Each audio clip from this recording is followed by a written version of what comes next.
You did not choose to have most of the thoughts in your brain. From time to time, random memories, images, or worries appears, and you didn't press a button to create them. In this video, I'm going to explain you why you are not your thoughts, and I'm going to tell you what you are. So let's start with a simple question. Who are you? Are you your phone? Are you your house? The answer is obvious. No, you're not your phone and you're not your house. Not because you're not using them, and not just because you're not controlling them directly, but because they are not part of the system that produces your experience. They are external tools. So let's move closer. Are you your arms? Are you your legs? The question is slightly harder. If you lose your phone, you lose a certain ability. If you lose your leg, you also lose a certain ability. In both cases, your identity remains. What changes is what you can do, not what you are. Biologically, a limb is very different from a phone, but biological difference alone does not define the self. Functionally, both losses limits action. So ability alone cannot be the definition of you. At this point, many people will say, wait, I still have direct control over my body. That's different. I don't have direct control over my phone. Okay,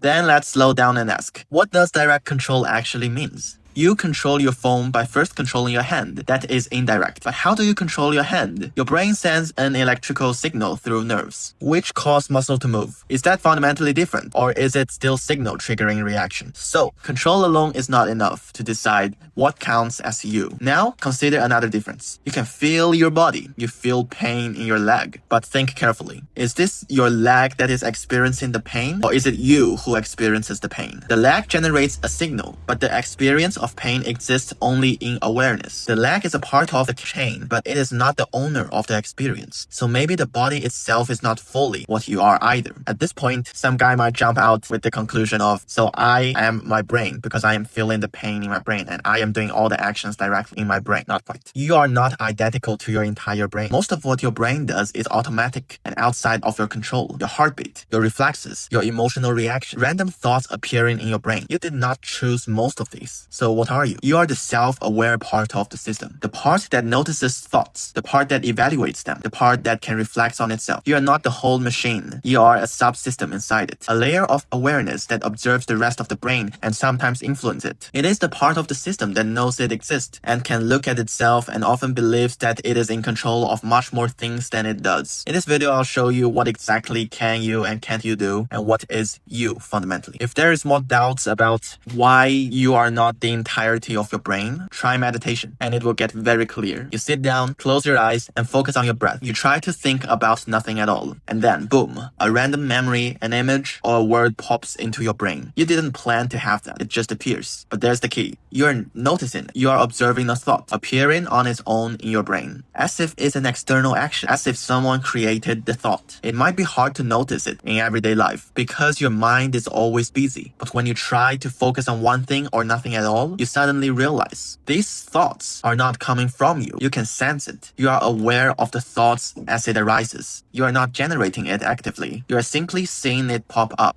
During meditation, people notice this. I am aware of my thoughts. This is a second-order process. You are not just having a thought. You are aware of the thought. There are at least two layers. First, the generation process of your thought. These are automatic. You do not have direct control of what randomly pops up in your brain, what image, what kind of idea. And then we have thought observation, the meta-awareness. The part of you that is observing the thought that is popping off. Science calls this metacognition. In other words, thinking about thinking. The ability to observe, pause, and evaluate thoughts is linked to the prefrontal cortex. This region helps with self-control, noticing mistakes, making rational decisions. Regular meditation is shown to increase activity and thickness of this region, prefrontal cortex. This is based on an MRI studies. It's not some kind of spiritual belief. So when people say meditation gives me more control, what they really mean is the brain of mine is becoming better at noticing impulses before acting on them. When an impulse appears, emotion, anger, craving, or fear, there are two possible paths. First,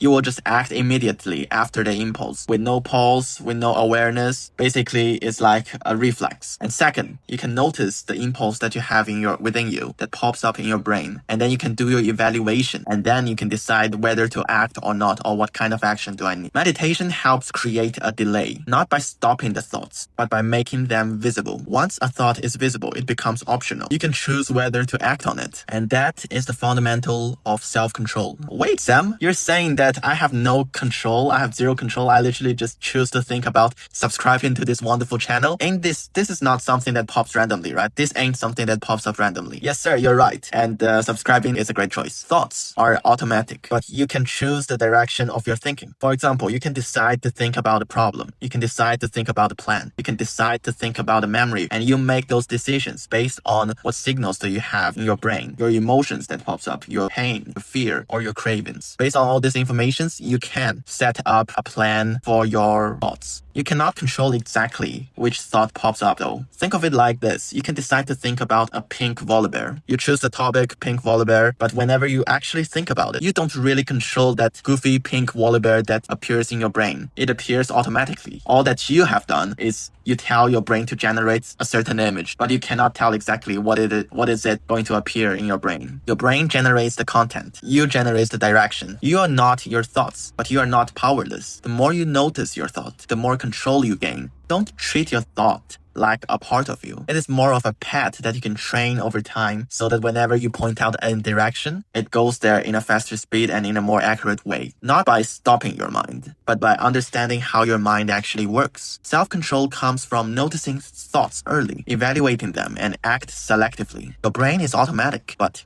you, the part of you that is aware, can steer for the direction. Control the direction, not the generation. And that's everything I wanted to share in this video. Thank you very much. See you on the next one.